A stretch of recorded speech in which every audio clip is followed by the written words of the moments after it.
matin, nous allons ouvrir la parole de Dieu ensemble. Pour ceux qui ont leur Bible ou ceux qui ont leur smartphone, c'est bon qu'on ouvre et qu'on lise la parole de Dieu. Ce n'est pas n'importe quelle parole, c'est la parole de Dieu. Amen. Elle est précieuse, elle est vivante, elle est puissante. La parole de Dieu prononcée, elle touche, elle transforme les cœurs. Marc 4, à partir du verset 26. Marc 4, 26. Il dit encore, « Il en est du royaume de Dieu comme quand un homme jette de la semence en terre. Qu'il dorme ou qu'il veille, nuit et jour, la semence germe et croît sans qu'il sache comment. La terre produit d'elle-même d'abord l'herbe, puis l'épi, puis le grain, tout formé dans l'épi. Et dès que le fruit est mûr, on y met la faucille, car la moisson est là. » Il dit encore, « À quoi comparerons-nous le royaume de Dieu, ou par quelle parabole le représenterons-nous ? Il est semblable à un grain de sénévé, qui qu'on le sème en terre, est la plus petite de toutes les semences qui sont sur la terre, mais lorsqu'il a été semé, il monte, devient plus grand que tous les légumes et pousse de grandes branches, en sorte que les oiseaux du ciel peuvent habiter sous son ombre. » Amen. Il en est du royaume de Dieu comme quand un homme jette de la semence en terre. Qu'il dorme ou qu'il veille, nuit et jour, la semence germe, croît, sans qu'il sache comment. Ce matin, nous partageons sur la croissance en Jésus-Christ, sur notre croissance. Et avez-vous remarqué que nos enfants ne grandissent pas tous au même rythme et de la même façon? Et c'est un mystère. Je me souviens qu'à l'âge de 18 ans, j'avais une croissance un peu bizarre, j'étais petit. Et on disait autour de moi, « Oh Jean-Pierre, il sera petit. » J'avais 18 ans, on me donnait 15 ans. Ah, j'aimais pas ça. Parce qu'on me considérait comme un gamin. J'ai eu une croissance particulière. Et bien sûr que ça ne me plaisait pas, mais je ne pouvais rien y faire. Ma croissance, c'était un mystère. Et j'ai dû grandir de 18 ans à 25 ans. Spirituellement, notre croissance ne ressemble à aucune autre. Nous avons reçu un même esprit, l'Esprit de Dieu, nous sommes baptisés dans un même esprit, nous avons un même Père céleste, nous avons un même Sauveur et Seigneur Jésus-Christ, mais notre croissance en Jésus est différente les uns des autres. Et la manifestation de la puissance de Dieu demeure une énigme. C'est Dieu qui est aux commandes. Et j'ose dire ce matin que ta croissance, que ma croissance, que notre croissance, c'est d'abord comme Dieu veut. Le principe de croissance dans la famille de Dieu, chez chacun d'entre nous, est juste un processus miraculeux, frères et sœurs. C'est juste extraordinaire. Quand la parole de Dieu vient dans nos cœurs et produit quelque chose qui fait de nous un être nouveau qui va grandir. Sans rien faire, cette parole semée dans nos cœurs germe, grandit, se développe et produit quelque chose d'intimité avec Dieu qui est juste très étonnant. Et moi, je comprends Je comprends les personnes qui ne connaissent pas cela, quand on leur parle de notre intimité en Jésus-Christ, on trouve ça bizarre. D'ailleurs, c'est aussi bizarre que notre croissance physique. Quand on disait de moi que j'allais être petit et que finalement je fais plus d'1,80 m, c'est bizarre, vous ne trouvez pas? Qu'est-ce qui s'est passé? Je ne sais pas. On n'a pas mis de fumier à mes pieds. On ne m'a pas pendu sur un fil à linge. Il s'est passé quelque chose, mais je ne saurais dire quoi. Et la parole de Dieu, quand elle vient dans un cœur, il se passe quelque chose, mais on ne sait pas. On ne sait pas l'expliquer. Une chose est certaine, c'est qu'Ésaïe au chapitre 55, versets 10 et 11, nous dit quelque chose d'intéressant. Comme la pluie et la neige descendent des cieux et n'y retournent pas sans avoir arrosé, fécondé la terre et fait germer les plantes, sans avoir donné de la semence au semeur et du pain à celui qui mange, ainsi en est-il de ma parole qui sort de ma bouche, elle ne retourne point à moi, sans effet, sans avoir exécuté ma volonté et accompli mes desseins. Alléluia. La parole de Dieu dans nos cœurs, elle va accomplir son œuvre ce matin. Alléluia. Pas la parole d'un homme, pas ma parole, mais la parole de Dieu. Celle qui va transpercer vos cœurs et produire un fruit extraordinaire. Et je suis persuadé que ce qui se passera dans le cœur d'un sera bien différent de ce qui se passera dans le cœur de l'autre. Dieu a décidé un modèle de croissance pour toi. Il a décidé un modèle de croissance pour nous. Il a décidé un modèle de croissance pour vous. Il mettra tout en œuvre pour vous modeler pour le projet qu'il a formé pour chacun d'entre nous. Un projet de paix et non de malheur, nous dit Jérémie. Alléluia. Un projet de bonheur. Mes frères et sœurs, chers amis, s'il faut pour cela que vous ayez un bras en moins, eh bien vous aurez un bras en moins. S'il faut pour cela que vous ayez une jambe en moins, vous aurez une jambe en moins. Pourtant, ce n'est pas un projet de malheur. Jésus dira dans Matthieu 18, verset 8, « Si ta main ou ton pied est pour toi une occasion de chute, coupe-les, jette-les loin de toi. Mieux vaut pour toi entrer dans la vie boiteux ou manchot que d'avoir 2 pieds et 2 mains et d'être jeté dans le feu éternel. Si ton œil est pour toi une occasion de chute, arrache-le, jette-le loin de toi. Mieux vaut pour toi entrer dans la vie n'ayant qu'un œil que d'avoir 2 yeux et d'être jeté dans le feu de la géhenne. » Ce qui est dramatique, c'est la manière dont l'homme comprend et interprète la croissance bizarre. Il juge que ce n'est pas une bonne croissance, que c'est une croissance anormale. C'est bizarre. Jean-Pierre, tu ne grandis pas, tu seras petit. C'est pas normal, ton père il fait plus d'1,80 m et toi tu vas faire 1,60 m. C'est pas normal. Et c'est ça peut-être qui est dérangeant, c'est la manière dont nous comprenons la croissance. Je pense à cet homme qui parcourt le monde sans bras et sans jambes. Et chacun d'entre nous, on le regarde, on dit « Oh, c'est pas normal ».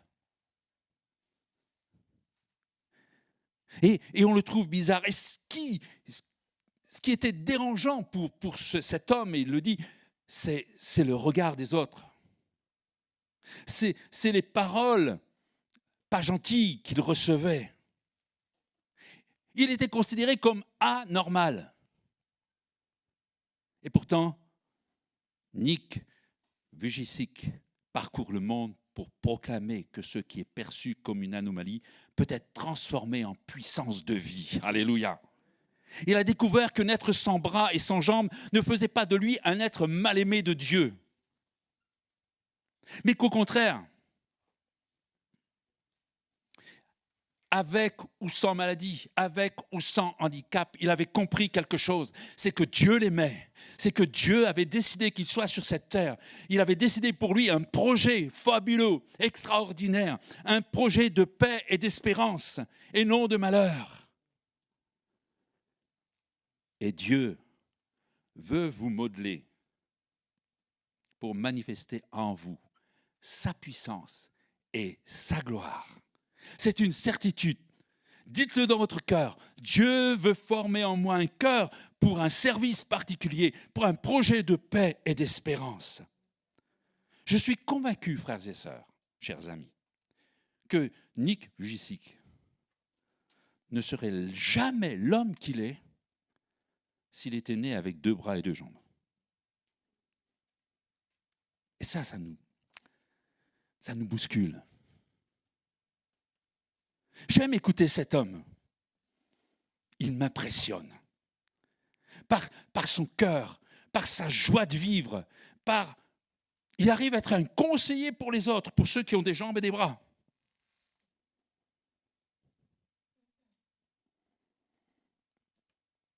Et la différence entre Nick et d'autres personnes qui pouvaient être dans le même handicap, c'est d'avoir compris que Dieu l'aimait et qu'il avait un projet de paix, d'espérance. Il a utilisé ce que nous appellerions malheur comme un booster pour sa croissance dans sa relation avec Dieu. Ça doit nous interpeller. Parce que ma croissance ou ta croissance suivra un chemin particulier. Parce que Dieu a un projet particulier pour toi. Et oui, tu vivras des temps difficiles, des temps faciles, des temps de combat, des temps avec des points d'interrogation. Parce que ta vie, elle est particulière. Elle ne ressemble à aucune autre. Personne a une vie comme la mienne. Personne n'a un parcours comme le mien. Et voyez-vous,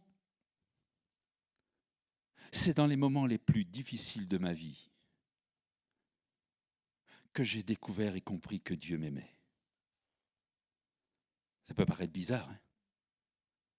D'une manière naturelle, on penserait qu'on découvrirait mieux Dieu, on grandirait mieux en Dieu si tout allait bien. Il y a quelque chose de bizarre chez l'homme, c'est quand tout va trop bien, on laisse Dieu de côté. On ne grandit pas, on ne se développe pas. Et pourtant, on pourrait dire ce matin, quelqu'un pourrait le dire, mais non, moi, je suis sûr que si tout allait bien, je louerais le Seigneur, j'exalterais son nom, je témoignerais de lui, comment il m'a béni. En tout cas, ce que je sais d'un point de vue physique, c'est que si je ne fais pas un peu d'activité physique, je pense à cet homme qui vient de décéder, il avait 106 ans, je crois, ou 109 109, oui, 109 ans. Et il disait, moi, mon secret, c'est de faire du sport. Et vous savez qu'il a fait du vélo, presque, je me dis, il est peut-être mort sur son vélo. En fait, parce qu'il faisait de l'activité physique, il entretenait son corps, et de ce fait, il avait une bonne santé. Et dans les choses qui parlent de notre communion avec Dieu, de notre intimité avec Dieu, de notre croissance en Dieu, ce n'est pas en ayant une vie de facilité que nous grandirons dans cette communion avec notre Dieu. C'est notre nature, c'est comme cela que nous sommes. Quand c'est compliqué, c'est là où on sait se mettre à genoux. Quand c'est compliqué, c'est là où on sait crier à Dieu. Et pendant longtemps, On devient des marathoniens de la prière. J'ai constaté que les personnes les plus touchées par des difficultés dans leur vie sont les personnes qui sont le plus capables de passer du temps dans la prière. Quand elles ont compris que Dieu les aimait. Alors, cher ami, cher frère, chère sœur, ta particularité, tes difficultés, tes conflits, ne doivent pas t'isoler ni freiner ta croissance. Mais au contraire, appuie-toi sur ce que cet homme, Nick, a vécu. Mais aussi, tu pourrais prendre comme exemple les apôtres. Tu pourrais aussi prendre comme exemple Jésus. Jésus, qui est le Fils de Dieu, il nous a dit qu'il a grandi. Il a appris. Donc il a grandi. Il a appris l'obéissance. Par quoi? Par les choses qui étaient faciles? Non. Jésus a appris l'obéissance par les choses qu'il a souffertes. Or, je suis en train de vous annoncer un message qui n'est pas réjouissant. Hein? J'aurais préféré peut-être que je dise « Oh, c'est quand la vie est cool, que tout va bien, que l'on grandit ». Non, je crois que l'enfant de Dieu devient un roc lorsque sa vie, il la confronte à des réalités difficiles, dans des particularités douloureuses, où Dieu, écoutez bien, où Dieu n'est pas perçu comme le coupable, mais comme le soutien dans notre épreuve. Si Dieu est ton soutien, alors tu traverseras l'épreuve. Et vous savez, il y a une chose qui est bien sur cette terre, c'est que toutes les épreuves ont une fin, parce que tout a une fin sur cette terre. Et lorsque tu sortiras de l'épreuve, et que tu auras compris que Dieu était ton soutien, alors tu vas grandir. Un enfant de Dieu dans la tourmente, ce n'est pas une punition, mais un épisode de croissance spirituelle. J'allais presque dire une bénédiction. Oh, quand même, pasteur. Quand même. Mais voyez-vous, il y a une part de mystère dans notre croissance. Notre croissance comme Dieu veut. Parce que c'est comme un homme qui jette sa semence en terre et qu'il dorme ou qu'il veille, nuit et jour, la semence germe, croît, sans vraiment savoir comment.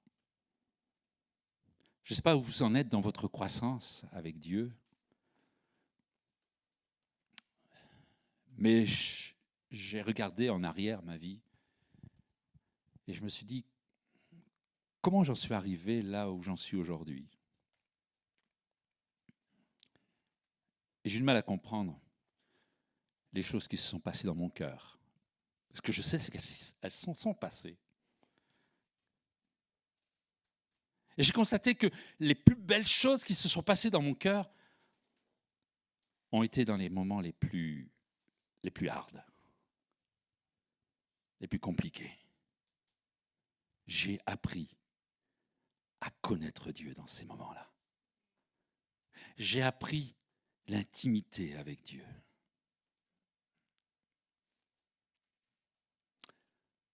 Et puis, la suite de cette parabole dit, au verset 28, « La terre produit d'elle-même d'abord l'herbe, puis l'épi, puis le grain, tout formé dans l'épi. »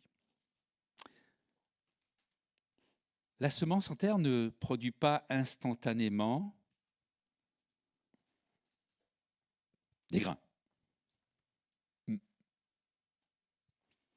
Dommage, hein? Moi, je sais que j'aurais aimé être tout de suite un grand, enfin, adulte. Quand j'étais enfant, et je crois que tous les enfants ont fait ça, on a essayé la veste de papa. Les bras dépassaient pas, mais on mettait la veste. Et puis on mettait les chaussures de papa. Un 32 dans une chaussure de 46. Et puis je me souviens de ma sœur qui prenait les chaussures de maman, et puis avec les hauts talons, et elle se faisait disputer parce qu'elle risquait d'abîmer les chaussures. Quel enfant n'a pas fait ça? Parce que tout petit, on voudrait déjà être un grand. Et spirituellement, je remarque que nous avons les mêmes tendances. On voudrait à peine avoir connu Jésus-Christ que déjà on voudrait être un père spirituel.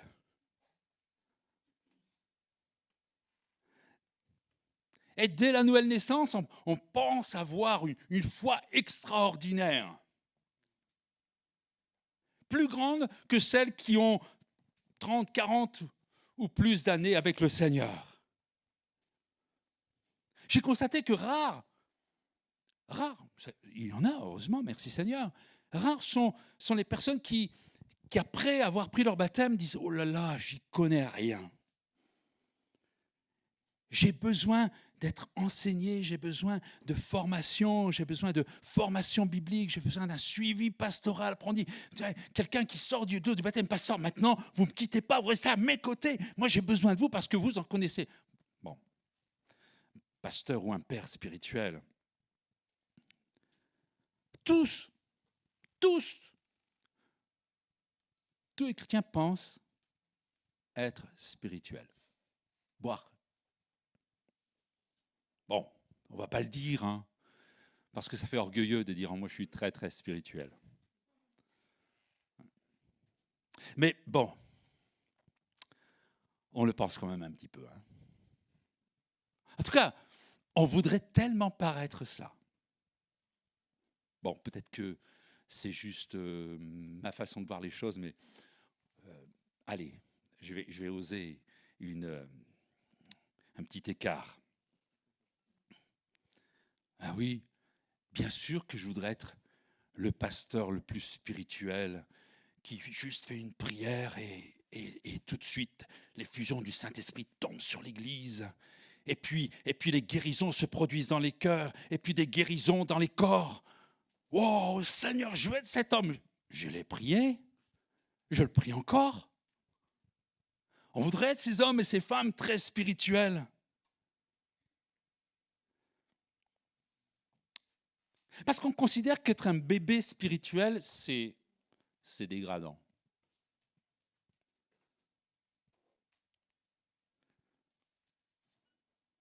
Heureusement que quand j'étais bébé, je n'avais pas cette logique-là de penser « Oh, parce que je suis un bébé, je ne vaux rien ».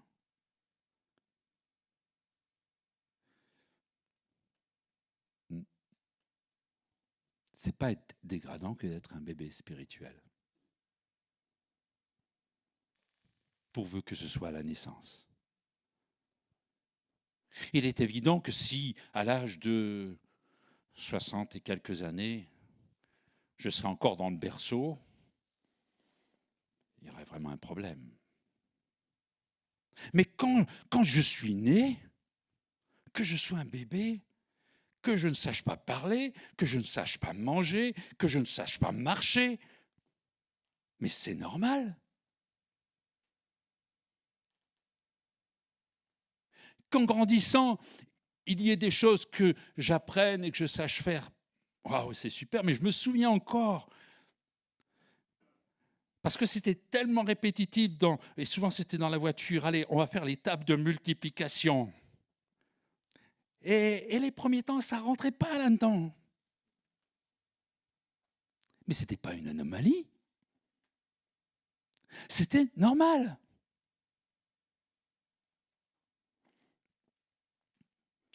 En fait, en tant qu'enfant de Dieu, nous avons le complexe de la croissance spirituelle.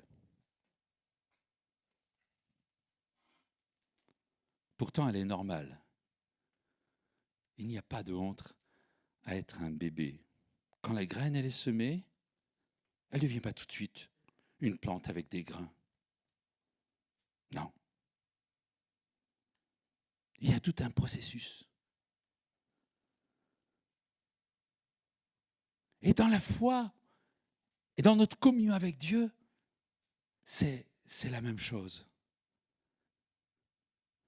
Il est normal que quand je découvre Jésus-Christ, je sois un bébé. Il est normal que quand, après quelques temps d'expérience avec lui, je vais grandir et je vais devenir un adolescent. Enfin, peut-être qu'il y a des textes dans la parole de Dieu qui nous ont poussés à penser que c'était pas normal. L'apôtre Paul, il s'adressera aux Corinthiens et il dira « Oh, j'aurais dû vous parler comme à des hommes spirituels et puis vous êtes des hommes charnels. J'aurais dû vous parler avec de la nourriture solide et puis je suis obligé de vous donner du lait. » Ça se trouve dans 1 Corinthiens chapitre 2.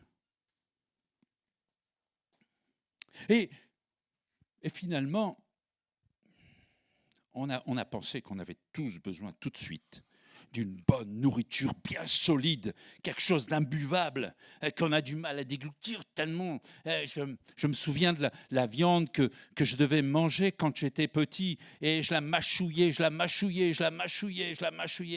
ça ne pouvait pas être avalé. Et au bout d'un moment, ça faisait comme un chewing-gum dans la bouche. Et puis c'était toujours là. Et finalement, quand maman avait de le tourner, on mettait ça à la poubelle. Et dans les choses spirituelles, il y en est de même. On voudrait tout de suite être des costauds. Nous oublions ce que dit l'apôtre Pierre. L'apôtre Pierre, il dit « Mes frères, mes sœurs, 1 Pierre 2,2, désirez comme des enfants nouveau-nés le lait spirituel et pur, afin que par lui vous croissiez pour le salut. » Alléluia. Je me souviens il y a très longtemps de cela, alors que j'avais apporté une parole de Dieu assez simple, et une personne à la sortie du culte vient me voir et dit « Oh, votre message, il est trop léger. » C'est pour les jeunes convertis. Ça m'a pas fait de bien. Et ça m'a étonné. Ça m'a étonné qu'une personne puisse ne pas apprécier le lait spirituel et pur. La nourriture simple. Parce que, en fait, c'est celle-là qui nous a fait grandir. Et pour reprendre cette analogie avec le physique, aujourd'hui, je mange de la viande, mais je veux faire une confidence. J'aime bien boire du lait. J'aime le lait. Et je crois que dans ce qui concerne la parole de Dieu, j'aime les paroles profondes, mais j'aime aussi vivre ce que nous appelions des réunions d'évangélisation. Vous savez, ces messages que l'on connaît par cœur et qui nous disent simplement « Jésus t'aime, donne ton cœur à Jésus ». Bien voyez-vous, c'est encore aujourd'hui une parole qui doit nous faire du bien. Juste d'entendre que Jésus nous aime, ça doit nous faire du bien. Ça doit nous rappeler ces premiers temps où on était ces goulus de la parole de Dieu, ce petit lait que nous aimions et qui nous faisait tellement de bien, qui nous faisait grandir et qui nous faisait faire des choses extraordinaires.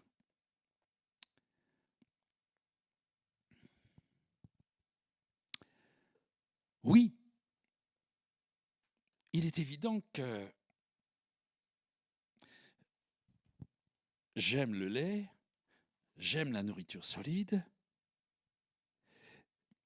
Mais il y a quelque chose qui a changé, c'est qu'hier, j'étais un enfant, et c'est Paul qui le dit dans 1 Corinthiens 13, verset 11, je parlais comme un enfant, je pensais comme un enfant, je raisonnais comme un enfant. Lorsque je suis devenu homme, j'ai fait disparaître ce qui était de l'enfant. Ce qui change, c'est notre perception des choses.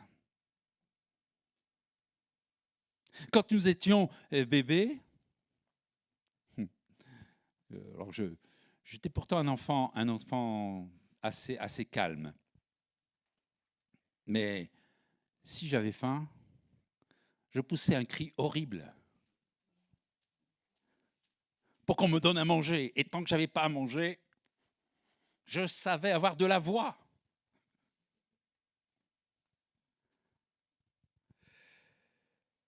À chaque âge, nous avons une perception particulière des choses, de ce qui est important et de ce qui ne l'est pas. Lorsque j'étais enfant, vous savez ce qui était important? C'était mon sac de billes.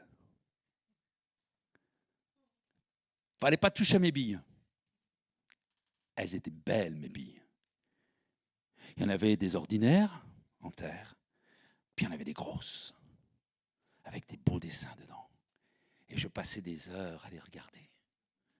C'était important pour moi. Ça vous fait rire? Si on m'avait donné un billet de banque, je l'aurais jeté comme un bout de papier. Mais mes billes, c'était quelque chose. Je me souviens de cette petite fille qui voulait une jolie petite poupée. Alors ses parents lui ont donné un billet. Alors elle est partie avec ce billet de banque. Il semblait que ça ne lui valait rien, ce papier. Elle va dans le comptoir, elle donne cette petite poupée-là. Et puis, vous savez ce qui se passe, c'est que la vendeuse lui rend plein de monnaie. Alors, elle avait du mal à tenir sa poupée, et elle revient avec ses petites mains. Regarde, papa, maintenant, on est riche.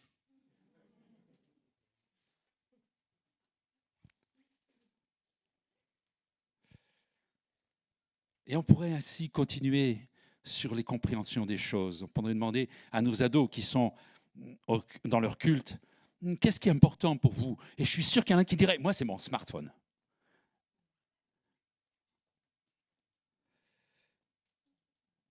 Et je suis sûr que si je m'adressais à nos frères et sœurs qui ont des cheveux blancs, elles nous diraient bien d'autres choses.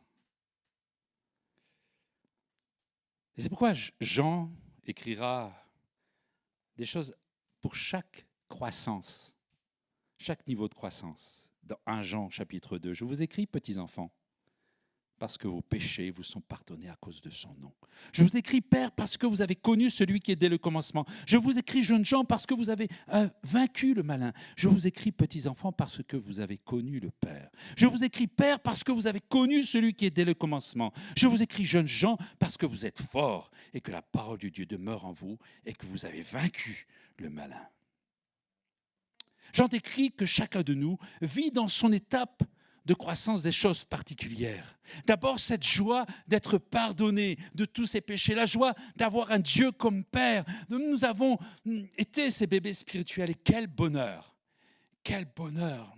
Je me souviens de ces premiers instants avec Dieu, c'était juste formidable. J'avais un père qui m'aimait, j'avais découvert ça, et puis il me faisait sentir, il me faisait vivre. Avez-vous remarqué que dans vos premiers temps de conversion, il y avait plein de choses extraordinaires qui se passaient. Une petite prière, et puis hop, Dieu répondait. Dieu était bon, et je l'ai chanté, Dieu était bon. Mais je continue à le chanter 40 ans plus tard, hein, alléluia. Mais quand j'étais enfant, quand j'étais enfant spirituel, bébé spirituel, alors oui, j'avais une perception des choses. Et comme beaucoup, je ne comprenais pas qu'il puisse y avoir des vieux chrétiens bien affermis qui tombaient malades. Et je ne l'ai pas dit, certainement je l'ai pensé, mais je l'ai entendu. De jeunes convertis qui disaient, ben moi je prie le Seigneur, et puis Dieu ouvre des portes. Et moi je disais, alléluia. Et puis après, ils regardaient les plus anciens, ils disaient, ben, eux ils prient, puis il ne se passe rien. Ils n'ont pas la foi. Hein. Ils manquent de foi. Quelle bêtise hein, quand on voit ça, quand on dit ça. Mais c'est quand on est bébé spirituel.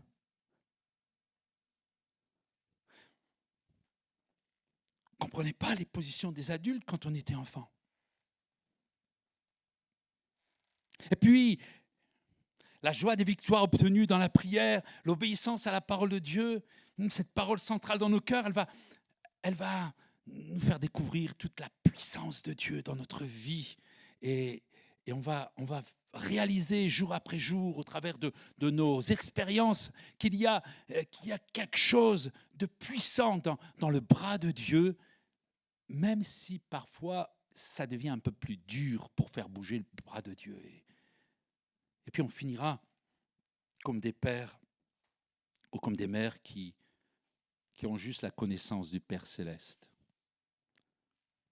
J'aime bien regarder les couples qui ont pris de l'âge,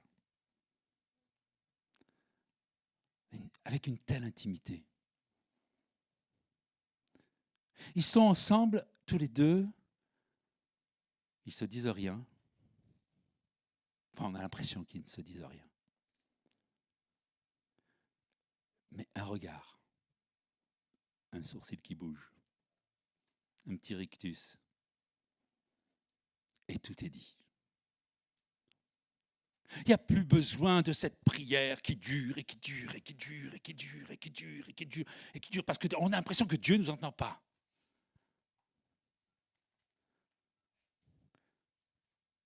Et puis, il y avait cette fougue avant pour que Dieu intervienne. Il fallait... Enfin, je suis un peu comme ça, moi. Ah, Seigneur, allez. Je tape du pied, je crie vers Dieu. Et puis, je vois ceux qui sont ces grands piliers, ces hommes et ces femmes de Dieu. Il n'y a plus la fougue. Il n'y a plus l'énervement. Il y a juste la paix en toutes circonstances. Tout est en train d'être bousculé. La tempête gronde. Et ces pères et ces mères célestes, spirituels, pardon, restent tranquilles. Dieu est là. Dieu est là. Oh mais moi je ne le vois pas. Moi je ne sens pas. Tout est en train de s'écrouler. Qu'est-ce qui va se passer? Dieu est là. Dieu est là pour te bénir. Dieu est là pour te guérir. Oui, mais je ne vois pas. Seigneur, je suis encore malade. Je suis encore en difficulté. Dieu est là. Vous avez rencontré de ces personnes-là? Personnellement, j'ai rencontré ces personnes où j'aimais me réfugier. Vous savez, quand tout tremble, quand on ne sait plus comment faire parce que on est peut-être encore un ado dans la foi ou un jeune adulte dans la foi. Et il y a des choses qu'on n'a pas encore compris, qu'on n'a pas saisies.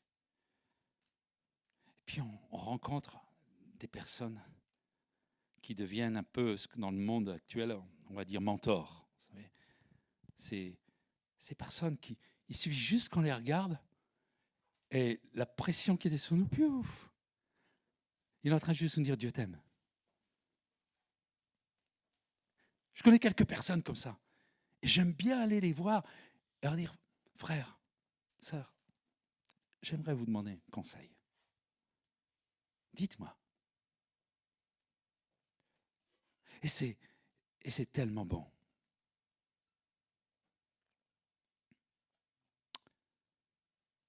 Parce que ces hommes et ces femmes, elles ont reçu la parole.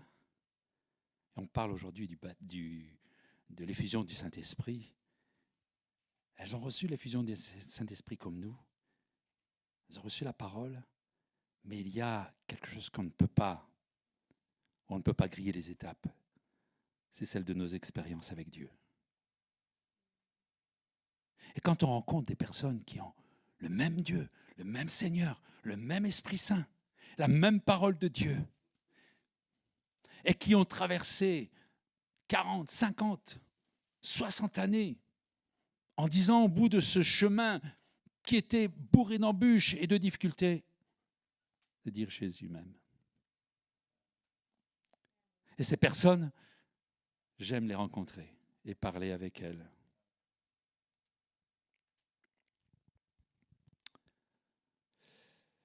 Que Dieu nous aide à vivre cette croissance.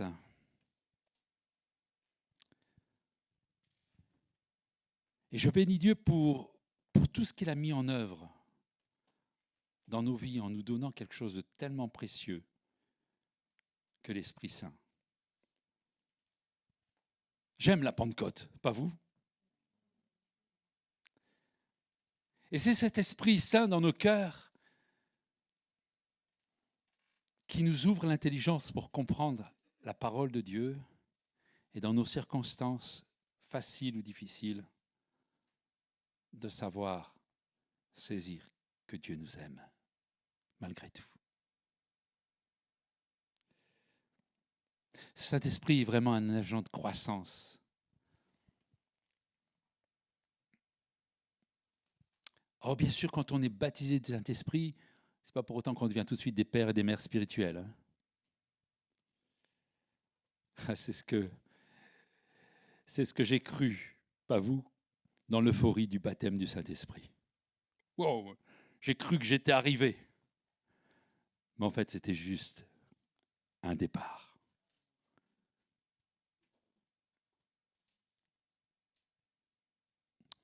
Je me souviens de quelques personnes qui sont venues me voir avec une phrase, permettez-moi l'expression, magique. Dieu m'a dit. Vous avez jamais rencontré ces personnes? Dieu m'a dit.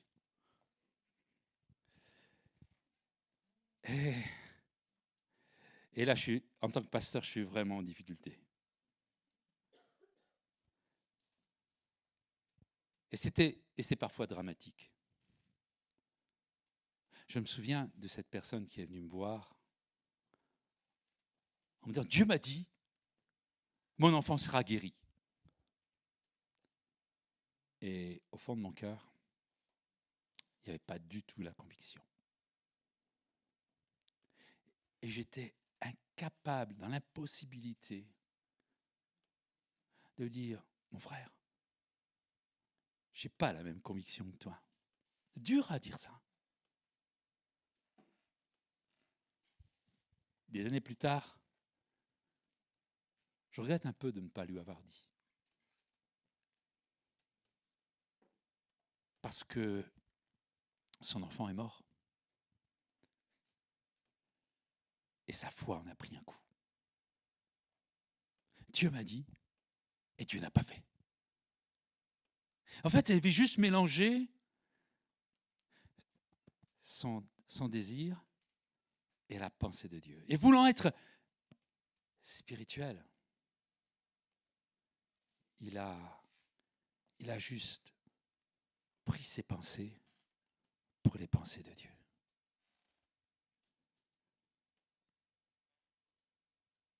Voyez-vous, je crois que c'est vraiment pas un problème quand nous ne recevons pas de révélation, quand dans des situations difficiles, notre Dieu semble ne pas nous parler.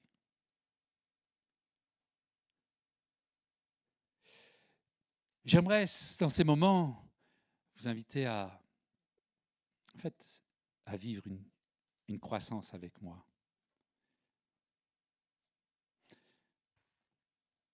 Souvent, quand on est en difficulté, je ne sais pas pourquoi je parle de ça, parce que ce n'est pas dans mon message. Mais souvent, quand on est en difficulté, on court après une parole de Dieu.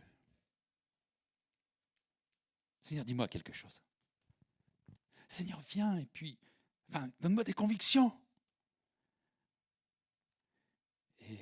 Et ça ne vient pas.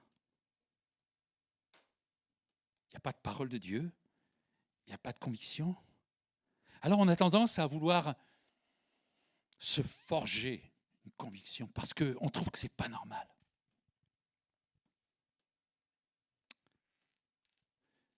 Je ne sais pas à qui cette parole s'adresse ce matin, mais j'aimerais te dire que Dieu est en train de te porter. Il faut juste que tu te laisses faire. Il veut te porter parce que là où tu en es, tu es incapable de marcher. Parce que c'est trop lourd. Mais Dieu t'aime. Et quand tu vas te rendre compte, tu vas grandir. Passer l'épreuve, tu verras que Dieu ne t'avait pas abandonné. Alors que ce matin, tu crois que Dieu n'est pas là.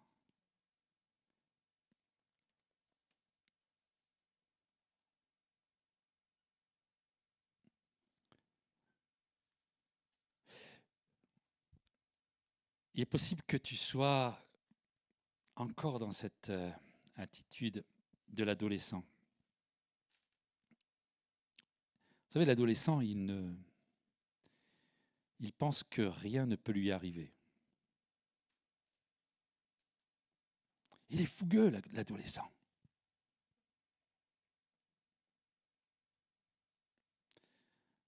Et j'ai été adolescent, j'ai eu des enfants adolescents, j'ai vu des familles avec des adolescents. Et je me dis, Seigneur, qu'est-ce que j'ai fait comme bêtise? Combien de fois j'ai frôlé des situations dramatiques? Et c'est vrai que même dans ma foi, j'ai fait des bêtises. J'ai pris mes désirs pour les désirs de Dieu. J'ai essayé de prendre des chemins pour essayer d'accélérer le mouvement. Je trouvais que ça n'allait pas assez vite.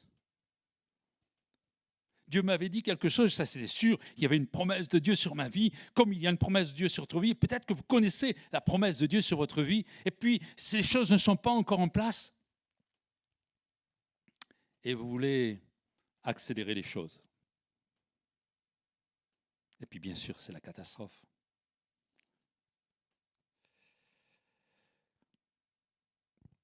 Et en tant que pasteur, je rencontre de ces personnes qui voudraient que les choses aillent plus vite.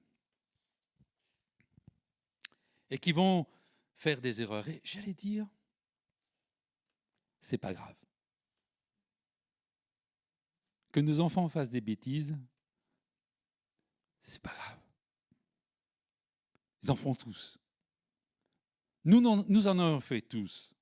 Et dans la foi, nous en ferons tous. Quand quelqu'un me dit « Oh, pasteur, moi, je peux vivre ma foi tout seul. » Tout de suite, le pasteur, dans son cœur, le cœur, il prend la vitesse. Et je suis sûr qu'à tous ceux qui m'ont dit ça, je leur ai dit, ah mais tu sais, tu ne peux pas vivre sans les frères et sœurs. Parce que moi je vois tout de suite comment le malin il fait pour isoler une proie et aller la manger. Mais je dis, Seigneur, c'est pas grave. On va prier pour cette personne. Comme on prie pour nos enfants quand ils font des bêtises, et celles que l'on ne sait pas.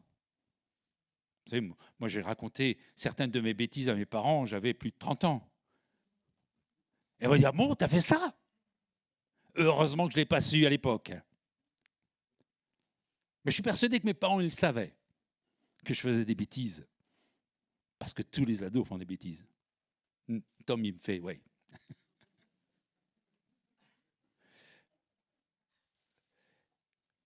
Mais mes parents priaient. Et nous devons prier pour ceux et celles qui autour de nous font des bêtises. Non pas en supériorité de langage, mais en tant que frère, en tant que sœur en Christ. Choisis le chemin que tu veux, mais je dois te prévenir. Il y a des chemins dangereux. Mais si tu l'as décidé, fais-le. Tu vas découvrir que sortir du chemin de Dieu, ça fait mal. Comme en tant qu'ado, j'ai pris des chemins qui n'étaient pas bons et aïe, aïe, aïe. Oui, la terre produit d'elle-même d'abord l'herbe, puis l'épi, puis le grain, tout formé dans l'épi. Et dès que le fruit est mûr, et ça sera la fin, et dès que le fruit est mûr, on y met la faucille, car la moisson est là. Bon, moi je comprends bien ce principe pour l'agriculture. Mais sur le plan humain, c'est un peu plus difficile à accepter. Nous comprenons facilement qu'un fruit mûr doit être cueilli pour le plaisir de nos papilles, pour le bien de notre corps, pour récupérer les graines, et puis qu'il y ait d'autres fruits pour les saisons à venir. C'est tellement évident. Mais comprendre cela et accepter que lorsqu'on arrive à cette stature de père et de mère spirituelle, c'est là où on meurt. Je ne parle pas de la mort physique, hein. Mais c'est là où on va avoir une vie totalement livrée. C'est-à-dire que le père, la mère spirituelle, il ne va pas dire hey, moi je suis père spirituel. Même si j'ai le titre de pasteur, et que je peux le dire, et puisque tout le monde le dit, tout le monde le reconnaît, Jean-Pierre, c'est le pasteur de l'Église.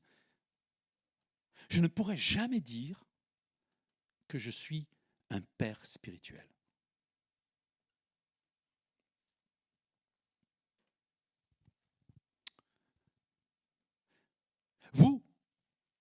Vous pourrez le dire ou ne pas le dire. Mais moi, je ne pourrais jamais le dire. D'ailleurs, ce serait contre nature, opposé à la définition. Un père spirituel, c'est quelqu'un qui va mourir à lui-même, qui va se donner, qui va s'abandonner pour une multiplication.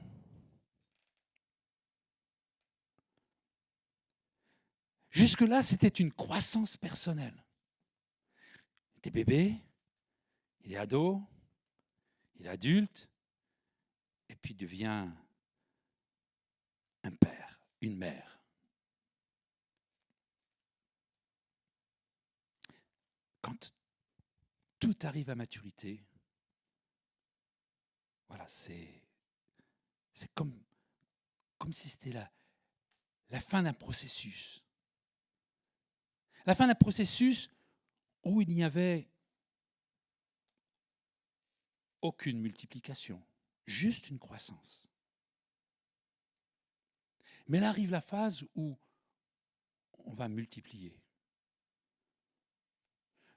Le fruit que nous sommes va avoir en lui des semences. Et il va se passer quelque chose dans cette communion avec ses pères. Et comme je le disais, ces hommes et ces femmes que je connais, qui sont des pères et des mères spirituels, en qui j'aime me réfugier, ils sont jamais dit, ils sont jamais venus vers moi en me disant, écoute, moi je suis un père spirituel, j'ai 99 ans.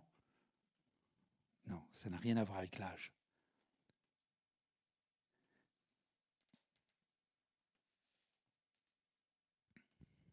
Et en fait, c'est un processus qui existe dans la nature, c'est un processus qui existe dans notre corps. Et puis, c'est quelque chose qui existe aussi dans l'Église.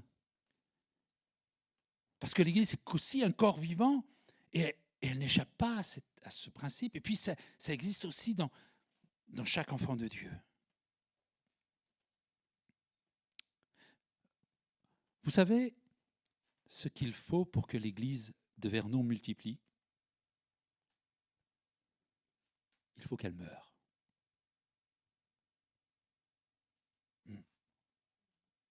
Et tant qu'il n'y aura pas une mort à nous-mêmes, il n'y aura pas de multiplication. Alors, moi, je bénis Dieu pour la croissance. Mais au fond de mon cœur, je désire une multiplication. Concernant l'enfant de Dieu, ce statut de père, il est reçu par ceux qui nous entourent, parce que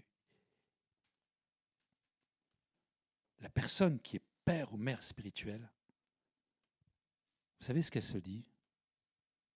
C'est la fin. Il n'y a plus rien pour moi. Il y a tout pour les autres. Il n'y a plus rien pour moi, non pas en termes d'orgueil, mais en termes de besoin. Quand il regarde son frère, sa sœur, il voit son besoin. Et il a en lui quelque chose à donner à l'autre. Sans jamais le juger, sans jamais le condamner, mais en lui apportant ce dont il a besoin. Comme ce grain de sénévé qui, lorsqu'il est semé en terre, qui est la plus petite de toutes les semences, il monte, devient plus grand que tous les légumes, devient un arbre, en sorte que tous les oiseaux du ciel peuvent habiter sous son ombre. C'est ce à quoi chaque enfant de Dieu est appelé à devenir. C'est ce à quoi chaque enfant de Dieu doit aspirer à devenir. Devenir une habitation pour les bébés spirituels, les ados spirituels, les jeunes, les adultes en croissance spirituelle. Et merci Seigneur, nous avons des exemples dans la parole de Dieu. Nous avons les apôtres qui sont devenus naturellement ces hommes en qui l'Église se confiait. Et l'apôtre Paul, et même les autres, appelleront leurs frères et leurs sœurs mes enfants. Et quand on regarde les moments où ils appellent mes enfants, ce n'est pas que l'Église les aime beaucoup. Par exemple, l'Église de Galate,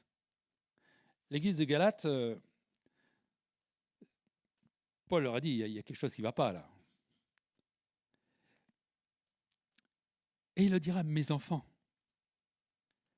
pour qui j'éprouve de nouveau les douleurs de l'enfantement, jusqu'à ce que Christ soit formé en vous.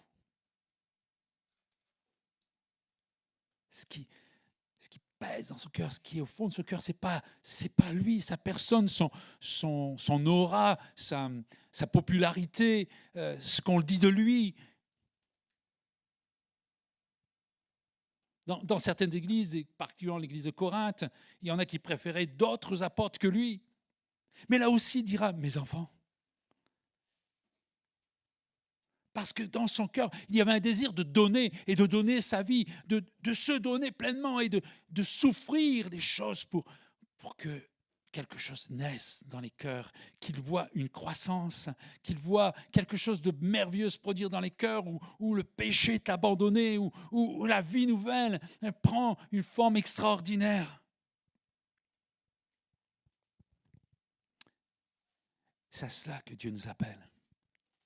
Et c'est possible pour le plus petit d'entre nous. Vous savez, le bébé qui est là dans cette salle, il peut devenir un père spirituel. Paul dira aux Philippiens, chapitre 1, verset 6, « Je suis persuadé que celui qui a commencé en vous cette bonne œuvre la rendra parfaite. » Alléluia. Pour le jour de Jésus-Christ. Parfaite. Dieu veut faire de toi un père spirituel. Il veut rendre en toi son œuvre parfaite. Il veut faire de toi une mère spirituelle, capable de donner ta vie, de t'abandonner pour vivre une multiplication. J'invite les musiciens et les choristes à me rejoindre.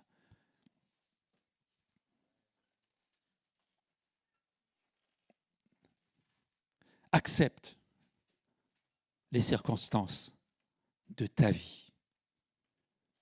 Non pas comme une brimade, mais comme un moyen de croissance spirituelle.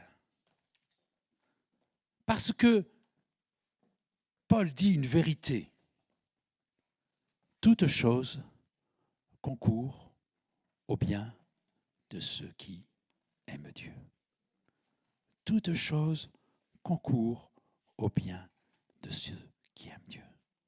Tu es dans la difficulté, tu es dans la tempête, ou tu es dans la bénédiction. Considère que ce que tu traverses, Dieu le permet pour qu'il y ait une véritable croissance. Dieu veut nous voir grandir, alléluia. Dieu veut nous voir devenir des adultes en Jésus. Il veut nous voir devenir des pères et des mères en Jésus. Il veut que l'Église soit composée de pères et de mères. Parce qu'arrivés à maturité, nous allons multiplier. Et parce que nous allons devenir des pères et des mères, nous allons enfanter des bébés qui deviendront des ados, des jeunes adultes. Et la croissance ne sera plus une croissance numérique additionnelle, mais une croissance non seulement spirituelle, mais une croissance de multiplication. Frères et sœurs, bien sûr que je me réjouis de ce que nous vivons. Bien sûr que mon cœur se réjouit de la croissance dans chacun de mes frères et sœurs, et je l'espère dans ma vie. Et que nous voyons des encouragements en nous regardant les uns les autres. Et si il y avait quelqu'un qui était en difficulté, alors que des pères l'entourent, que des mères l'entourent. On ne sera pas à les empêcher de faire leurs bêtises. On ne les empêchera pas peut-être de pécher, mais au moins on aura manifesté un cœur de père, un cœur de mère, pour ceux qui sont en difficulté. Certains, mon désir, c'est que dans nos cœurs, il y ait tellement la présence du Saint-Esprit en nous, cette présence qui va faire que nos cœurs vont être remplis de l'amour de Dieu. Cet amour qui va nous pousser de plus en plus à nous abandonner. Peu importe, Seigneur, si les choses que je vis sont difficiles. Peu importe si des hommes et des femmes de l'extérieur pourraient dire « mais je le plains cet homme avec tout ce qu'il vit ». Mais toutes ces choses difficiles concourent. Je veux le croire. Je veux le vivre. Parce que je vois qu'au travers de cela, Dieu veut m'apprendre des choses. Dieu veut t'apprendre quelque chose ce matin. dans la circonstance qui est la tienne. Regarde les choses d'une manière différente et vois que malgré les apparences, Dieu est là. Malgré les apparences, Dieu agit. Malgré les apparences, Dieu manifeste sa puissance. Aie confiance en lui et abandonne-toi entre ses mains. Et tu grandiras. On peut prier ensemble? Seigneur, merci. Merci pour cette parabole qui nous parle de cette croissance dans le royaume des cieux. Qui nous parle de cette croissance dans l'enfant de Dieu. Seigneur, merci pour les expériences de la vie qui m'ont permis et qui ont permis à mes frères et sœurs de grandir dans tes voies et de comprendre que tu étais là en toutes circonstances. C'est-à-dire qu'ils nous ont appris à plus d'intimité avec toi et à te comprendre même dans les silences. Seigneur, tu es notre Père. Tu es notre Père céleste. Et merci de nous avoir donné aussi des hommes et des femmes avec qui nous pouvons vivre et partager des choses difficiles. Merci Seigneur pour l'Église, parce qu'elle est cette famille où chacun peut s'épanouir. Parce qu'il y a le lait pour le bébé, et il y a la nourriture solide pour l'adulte. Père, je te loue pour ton œuvre. Je te loue pour le Saint-Esprit. Je te loue pour la croix. Je te loue pour tout ce que tu accomplis encore aujourd'hui. Nos yeux sont fixés sur toi. Et nos circonstances, nous les remettons entre tes mains. Et je crie, Seigneur, maintenant, que tu fasses ton œuvre dans les cœurs et dans les vies. Pour qu'une belle croissance puisse émerger jusqu'à faire de nous des hommes et des femmes en pleine maturité, pouvant ainsi, Seigneur, entrer dans cette multiplication pour ta gloire, rien que pour ta gloire, Père. Amen.